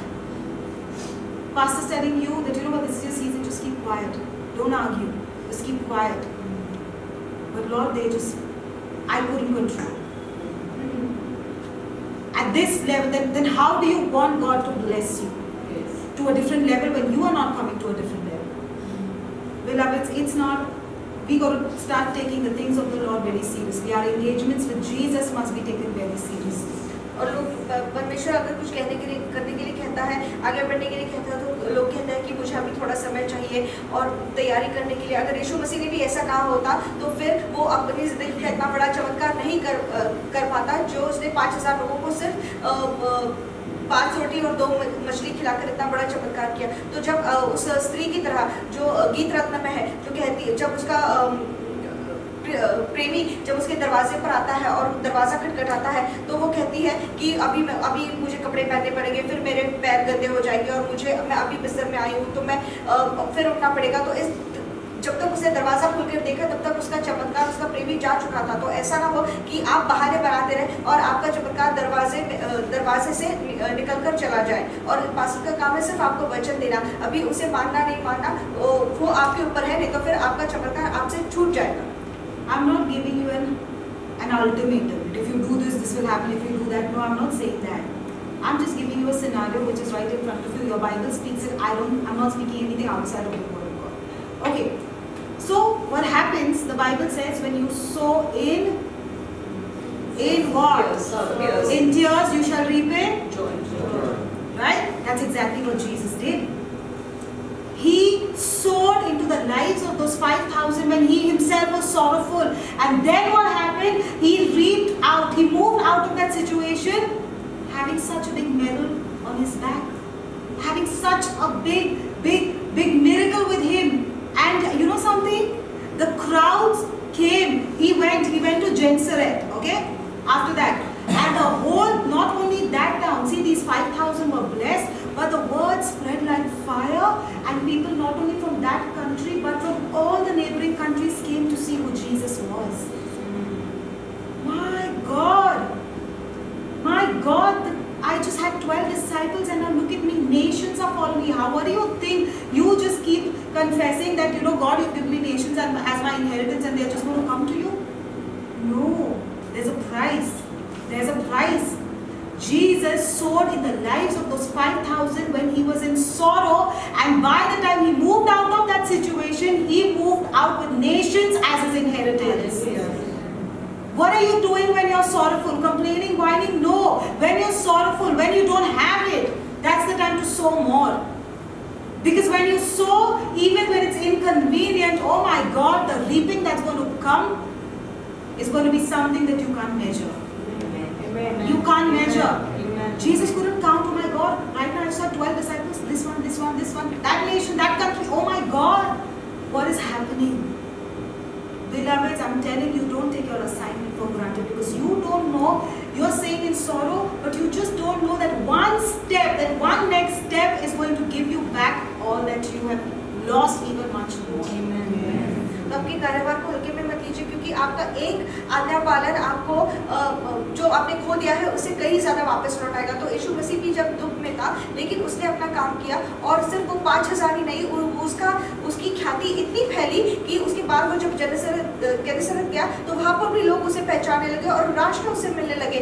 वो उसने ये नहीं सोचा कि मैं दुख में हूँ। और जब आप भी ऐसी परिस्थिति में होते हो, जब आप आज्ञा पालन करते हो, तब आप सब प्रार्थना करते हो कि परमेश्वर मुझे राष्ट्र चाहिए। लेकिन जैसे यीशु मसीह को 12 शिष्य से लेकर इतने सारे लोग मिल गए, उसी तरह परमेश्वर भी आपको अगले पायदान पर लेकर जाएगा। लेकिन जब आप उस परिस्थिति में दुख में भी रहकर जब आप आज्ञा पालन करते हो और अपना कार्यभार पूरा करते हो। Don't be careless just because one door is open for you. You can't relax. You can't relax. Just because that one door has opened for you, you can't relax. और क्योंकि आपके लिए अभी एक दरवाजा खुल गया है, आप पीछे बैठकर आराम नहीं कर सकते। Because you don't know if you're in a season of back-to-back miracles. I just said something. Amen. Amen. Amen. No, did you really understand it? Oh, you don't take that one small miracle for granted, because you don't know that coming is the season of back-to-back miracles. Yes. Back-to-back. Because that's what happened with Jesus. When he fed the 5,000, what did he say? Okay, fine, now I have the time. But he said, Jesus, it's already so late. We all are so tired. Let's go. He says, you still move. Now that I have time, I'm going to go take my rest in God. When he rested in God, God dealt with him. God gave him the strength and the power that he needs, not for what has gone. No, don't seek God for what has gone. Don't seek God for your past. But when he went, God did not, listen, he didn't condition him for his past. Because Jesus never walked this way. Jesus walked this way. So God has no business of doing anything about the past. But when he went into God's presence, God conditioned him for the future. Yes. God knew that he was going to move to Gennesaret. God knew that there was going to be multitudes that are coming. God knew that he needs more strength. He needs more energy. He needs to do miracles. God knew that he needs to be replenished. The Father knows that my child needs to be replenished. Or what else is he going to go there and give the people? God knows what you need for the next season. God knows that you will need to know how to manage people in the next season. So do you know what happened? That one door is open. Oh, hallelujah. Isko party de, usko party de. Call friends for dinner. Call family for dinner. And time goes in that. And when the next door opens, mess up. Mess up. Because that one small door was a hint. Go back. Go back. 5,000 is not a big deal. You know, the problem is we don't measure ourselves, our lives according to the capacity of our God. Who is your God? Great and mighty, powerful, successful, prosperous, wonder working, miracle worker. That's the capacity of your God. And what do you say? This is not possible. At least I don't know. I'm praying for this, but I don't know when it happens. I'm praying for this, but you know what? Let's see. We'll see later. You know why? Because you measure yourself according to your own capacity yet. You're calculating according to your own bank accounts yet. The day you start living a life knowing that I belong to a great God and that great is my capacity. You know why? Because God says, as I am, so shall you be here on this earth. Yes. My God is powerful. He can create miracles. I'm ready for it. I'm ready for it. find out what God said and what you didn't do. When you begin to take that step to rectify, I can't tell you. I can't tell you because I don't even know where it begins with you. I can't tell you. I can't see the end of it though, that much I can tell you. I can't see the end of your blessing. Because that road doesn't seem to end. But I can see it has not yet begun. I mean, let's do real talk. I see in many lives it has not yet begun. You feel a little bit, oh my God, God has been good, Pastor. Yeah, great, awesome. But why are you being satisfied in that? That's not even the level that God wants. Because you get so comfortable with that level for years together, you will just keep giving me the same story. No.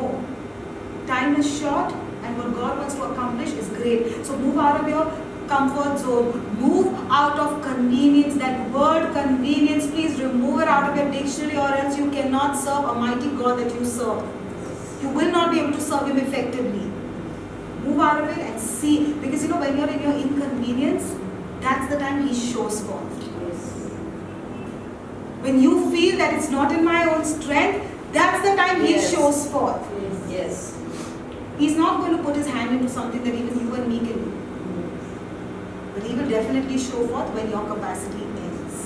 और हम हमारी क्षमता में नहीं, लेकिन परमेश्वर की क्षमता में कार्य करना चाहिए, क्योंकि हमारा परमेश्वर महान है, वो चमत्कार करने वाला परमेश्वर है, वो सबसे ऊंचा परमेश्वर है। लेकिन हम अभी भी उसकी खुद ही की क्षमता में चलते हैं और अपने आराम क्षेत्र से बाहर नहीं निकलना चाहते और अभी भी अपनी सुविधा की भाषा करते हैं। तो परमेश्वर के अब तक वो रास्ता जो है वो शुरू भी नहीं, आपकी जिंदगी में शुरू भी नहीं किया है, क्योंकि वो रास्ता जो है वो खत्म नहीं होने वाला रास्ता है और थोड़े में ही खुश हो जाते हैं और उसी में सालों साल रहते हैं और अपनी सुविधा देखते हैं। लेकिन परमेश्वर उस स्तर पर आपको नहीं रखना चाहता, परमेश्वर आपको आगे बढ़ाना चाहता है। जिस तरह यीशु मसीह ने जब उसने 5,000 को खिलाया तो वो उसने अपने शिष्यों से कहा, अभी मेरे पास आराम करने का समय है और अभी मैं परमेश्वर के पास जाऊंगा, अपने पिता के पास जाऊंगा और अपने आप को भरूंगा। तो पिता ने उसे जो पिछला हो गया उसके लिए नहीं भरा, लेकिन जो आने वाला है, जिन लोगों की उसे अभी सेवा करनी थी, जिन लोगों के को प्रचार करना था, उसके लिए उसे भरा, उसके लिए उसे अभिषेक किया। तो क्योंकि यीशु मसीह कभी भी पीछे नहीं चलता था, यीशु मसीह हमेशा आगे बढ़ता था। You come out of God's presence truly and really conditioned, you will always come out on the other side. और जब आप बदल कर परमेश्वर की उपस्थिति से बाहर निकलते हो, तब आप उस पार जा सकते हो। You will come out on the other side and you will wonder, where is that situation that was troubling me? Where is that person that was troubling me? Where are those things that was troubling me?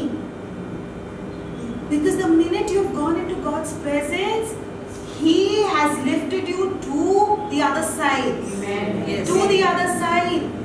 You didn't have to cross the river. You just had to go into His presence and He conditioned you and He transformed you. And now that you've come out on the other side, you suddenly feel, where was that was splitting me once? It's gone. और जब आप परमेश्वर की उपस्थिति में जाकर उसके साथ अनुकूलित होते हो, तो जब आप बाहर निकलते हो, आप उस पार जा चुके होते हो और आपको ऐसा लगता है वो परिस्थिति कहाँ थी और वो लोग कहाँ थे जो मुझे परेशान कर रहे थे, जो मुझे तंग कर रहे थे। आप एकदम से निकलकर उस पार जा चुके होते हो, क्योंकि वो परमेश्वर आपके लिए कर देता है। You know why? What has happened? The situation has not changed. Watch this. The situation has not changed, but the situation has lost its power to prick you. Yes. वो परिस्थिति बदली नहीं है, लेकिन उस परिस्थिति को आपके चुभने के लिए वो उससे सामर्थ्य निकल चुका है। Because when you go in God's presence, कि जब आप परमेश्वर की उपस्थिति में जाते हो, you come out with His fragrance. आप उसकी सुगंध को लेकर बाहर निकलते हो। And when you come out with His fragrance, the enemy starts searching. Oh my God, where is my target? Where did she just go? Where did he just go? I can't find. And then who to prick? Where to throw the arrow? I can't find. Because now God's presence and the anointing covers you and you are lost in that. And suddenly that's when He changes your life and you're like, you know, when people ask you like, really, I don't know. I don't know how it happened. Yes. All I knew that I was in the presence of God. Yes. And I don't know how it happened. Yes. How did I just come out? Beloved, that's miraculous itself. Yes. And that's all in your capacity. Nobody is going to do that for you. You yourself have to decide how I'm going to deal with this. By the next month, I should be on the other side. Yes. और अगले महीने आप कोई आपके लिए नहीं करेगा, ये आपकी क्षमता में आपको करना है कि परमेश्वर की परिस्थिति में, परमेश्वर की उपस्थिति में जाकर आपको उस परिस्थिति के उस पार चले जाना है। और जब आप परमेश्वर की उपस्थिति में जाते हो, उसको सुगंध लेकर बाहर निकलते हो, तब शत्रु आपको ढूंढने लगता है कि अरे मेरा निशाना कहाँ चला गया, मुझे वो दिखता नहीं है, क्योंकि अभी उनको आप उसकी उपस्थिति से, आप उसके अभिषेक से भर चुके होते हो, वो आपके आसपास होता है, इसलिए आपके शत्रु को वो दिख नहीं पाते। You know, when you are calm yourself in God, this is the law that you have engaged in. And he says, when you engage with my law, I will reveal my will. Okay? And that law was that I have just rested in God. I don't know, I know there were a lot of arrows and there were a lot of this and that, but I was resting in God. You engage with that law. And now God says that be still and know that I am God. That means now it's time, not for the enemy, but for you to know who your God is. Yes. So when you come out there, you're like, what just happened? Are you God? Are you God? I mean, really, what a wonderful God you are. I didn't even expect that this could happen with me, but God, you are God, and you did it for me. Listen, beloved, I'm telling you, God is mighty. His laws are powerful. His laws are powerful.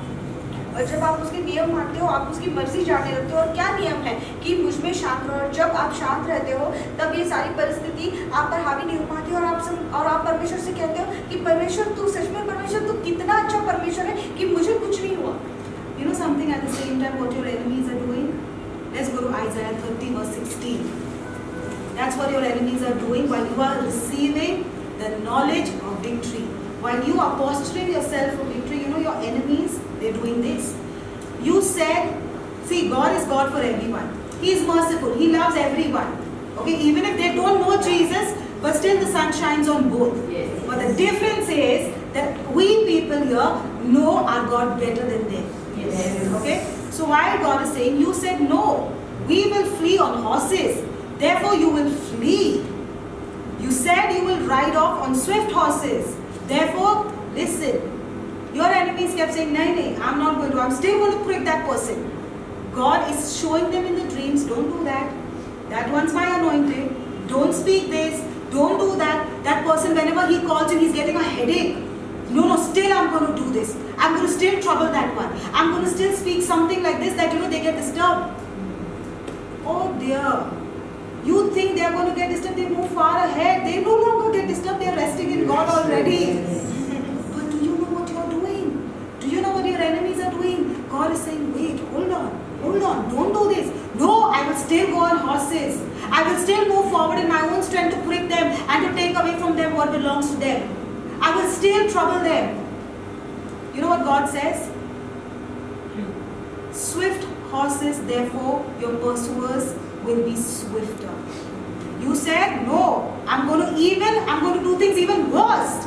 I'm going to get even more swifter. God says that your enemies will be swifter than you. So that means those who are trying to harm you and prick you and becoming the interrupters of your faith, God says, you didn't listen to me. I gave you a chance once, twice, thrice. Now there are enemies that even you have. Now I'm going to start charging those enemies and they are going to be swifter than you. So when your enemies follow you, you will forget about me. Kya karna tha uske saath and what was I doing? Leave. That is not my problem. I have to deal with my own enemies. Are you understanding? This is the way God works. And you know something? That's why they say, when they prick you, just bless them. Yes. Because when you bless them, somebody gets up from the throne. Yes. God gets up from his throne and he says, what did you just do? What did I hear? You blessed your enemies? Oh God, then I got to do something about it. I got to do something about it. When we don't try to fight, God fights for us. And that's the real posture of victory. No matter who it is in your life or what situation it is in your life, stop dealing with it and give it to God. Rest in Him. और जो भी आपको परेशान कर रहे हैं, जो भी परिस्थिति आपको परेशान कर रही है, उससे आप उलझे मत और वो परमेश्वर के हाथ में दे दीजिए, क्योंकि आप देखिए परमेश्वर आपके शत्रु के बारे में क्या करता है। फिर जब आप अपने शत्रु को श्राप देने की बजाय उसे आशीष देते हो और परमेश्वर पर उसे छोड़ देते हो, तो यशायाह 30:16 ये कहता है, परंतु तुमने मतलब हमारे शत्रु से ये कहता है, परंतु तुमने ऐसा नहीं किया, तुमने कहा कि नहीं, हम तो घोड़ों पर चढ़कर भागेंगे, इसलिए तुम भागोगे, और यह भी कहा और तेज सवारी पर चलेंगे, इसलिए तुम्हारा पीछा करने वाले उससे भी तेज होंगे। तो परमेश्वर हमें सताने वालों से ये कहता है कि तुम उसे छोड़ दो, वो मेरा अभिषिक्त है, उसे परेशान मत करो, लेकिन वो कहता है नहीं, हम उसे सताएंगे। तो परमेश्वर कहता है ठीक है, तो उन्हें सताने वालों को और परमेश्वर तेज करेगा और फिर वो उनमें उलझ जाएंगे और हमें अकेला छोड़ देंगे। Jesus was trying to cover up Mary Magdalene. Okay, so then they said, now Moses in the law commanded us that such should be stoned by what do you say? Okay, they told him that see, this lady was caught in adultery, and according to the law of Moses, such a lady should be stoned. What do you say? और यहाँ पर यीशु मसीह जो है वो Maryam Magdalia को बचाने की कोशिश कर रहा है, जिसे वो पत्थर मारने वाले थे, लेकिन उन्होंने कहा कि मूसा के नियम में तो ये लिखा है कि जो व्यभिचार में पाई जाती है उसे पत्थर मारकर मार देना चाहिए, लेकिन आप क्या कहते हो गुरुजी? Now the next verse says that they said, testing him that they might have something of which to accuse him. They wanted to accuse him. और वो ये इसलिए कर रहे थे ताकि वो उसे पकड़ सके और उस पर दोष लगा सके। Listen, many people try to come and prick you. They call you, do things, trouble you, whatever it is. Can I just tell you, on your journey, the journey that you are on right now is a very, very unique journey. Because in this journey with God, He can ask you to do anything, and you can't tell Him, God, please be reasonable. He can ask you to do just anything. And people will call you crazy. People will call you foolish. Your family will say they are totally foolish. They've gone mad. Watch this. I want to show you what Jesus did. और लोग आपको phone कर परेशान करेंगे, आपको छुपाने की कोशिश करेंगे, लेकिन आप परमेश्वर के साथ यात्रा पर हो, और इस यात्रा में परमेश्वर आपको कुछ भी करने के लिए कह सकता है, और ऐसी चीज जहाँ पर आपके घर वाले कहेंगे ये पागल हो गया है। Listen to what Jesus did now. But Jesus stooped down and wrote on the ground with his finger, as though he did not hear. Jesus, do this. Jesus, say this. Jesus, what do you think? Jesus, say it. Jesus, speak. Nothing. He just put his head down and he was writing something on the ground. He did not answer them a word. The day you learn to be quiet, you will find a way. और वहाँ पर वो उसे उकसा रहे थे, यीशु कुछ तो बोल, तू क्या कहता है, और हम रुके हैं तेरा सुनने के लिए, लेकिन यीशु मसीह ने क्या किया, वो नीचे झुका और जमीन पर कुछ लिखने लगा, और इस तरह से किया जैसे उसने उनकी बात सुनी ही नहीं। जिस दिन आप चुप रहना सीखोगे और प्रत्युत्तर देना बंद करोगे, आपका चमत्कार पाओगे। It is not necessary to reply to them, to explain to them what you are doing. You know, my God is so powerful, my God did this, you know what, I can do this. No, it's not necessary. Be quiet. Be quiet. They don't deserve your explanation.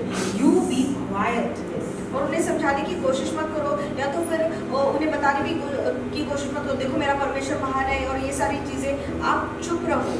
This action of Jesus speaks volumes.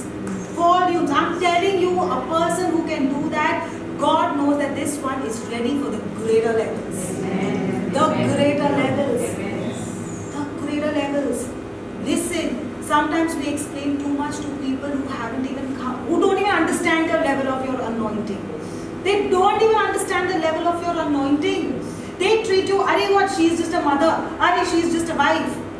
They don't understand your level of anointing. It's too bad for them. He's just a brother, she's just a sister. Why should I listen to her? Why should I listen to him? It's okay. You're not going to stand in front of them and pray, God come down, fire consume. No, they don't understand your level of anointing. Walk out of it. And be quiet as though you just didn't hear it. as though you just didn't hear it. You know what the Father did then? He wrote, Jesus, now is the time to speak. Listen, there will come a time where God will prove it for you. There will come a time, every place where you have been brought low, if you've been brought low on the right, exaltation will not be on the left. Right in the face of the very same people and the very same sight and the very same things, God will rise you. He will lift you up. You know why? So that those can know who you belong to. Yes. He was sitting down there and the Father said, Jesus, now time to speak. I'm speaking on your behalf now. Because Jesus kept quiet. He said, if I speak, I will mess up the whole scene. He waited. The Father said, now ask them a question. Whoever has never sinned will throw the first stone. Do you know what happened? It was such a powerful, it would not even come to anybody's mind. You know what happened? All of them ran away from the scene. Those who came to persecute Jesus ran away. Can you just wait for God to handle your situation? I'm telling you, just rest. Just rest and you see how He's going to bring you to the other side. और आप परमेश्वर के ऊपर छोड़ दो कि वो आपकी परिस्थिति संभालेगा और आप देखिए कि परमेश्वर आपको उस पार कैसे लेकर आता है। और यीशु मसीह ने भी उन्हें तुरंत उत्तर नहीं दिया, उसने झुककर लिखना शुरू कर दिया जैसे उसने उनकी बात सुनी ही नहीं। और फिर परमेश्वर ने कहा कि उनसे ये कहना, और यीशु मसीह ने कहा कि जिसने पहला कभी पाप नहीं किया वो पहला पत्थर फेंके। ये किसी के दिमाग में भी नहीं आया होगा और उन्होंने क्या किया, वो अपने अपने पत्थर छोड़कर भाग गए वहां से। तो जब भी तो आपको भी ऐसे करना है कि प्रत्युत्तर देने की जरूरत नहीं, क्योंकि वो आपके अभिषेक का स्तर समझ नहीं सकते। अरे ये तो सिर्फ बीवी है, या तो फिर ये मेरी सिर्फ बहन है, या तो फिर ये सिर्फ मेरा भाई है, वो आपका स्तर समझ नहीं पाएंगे अभिषेक के लिए। तो आप भी जो भी कहते हैं वो अनसुना कर दीजिए, जैसे आपने कुछ सुना ही ना। When you trust in God, you won't mind keeping quiet. Because you know that there is somebody who's backing me up. Yes. And when you know, I always say this to myself, and it's really the truth, you know. It's so dangerous. You know, the most dangerous thing for people is when a believer, when an anointed says, God, please take this and handle this. Oh yes. Yes. It is terrible. Yes. The day a believer says, God, you take this situation and handle it, it's going to be the most dangerous for the one to prick you. Yes. You know why? Because God says, touch not my anointed, do my prophets no harm. Yes. So why do we fight? You know, by fighting, we're giving them more leverage. They are growing and they're only fighting. Doesn't make sense. And you've got even more powerful weapons.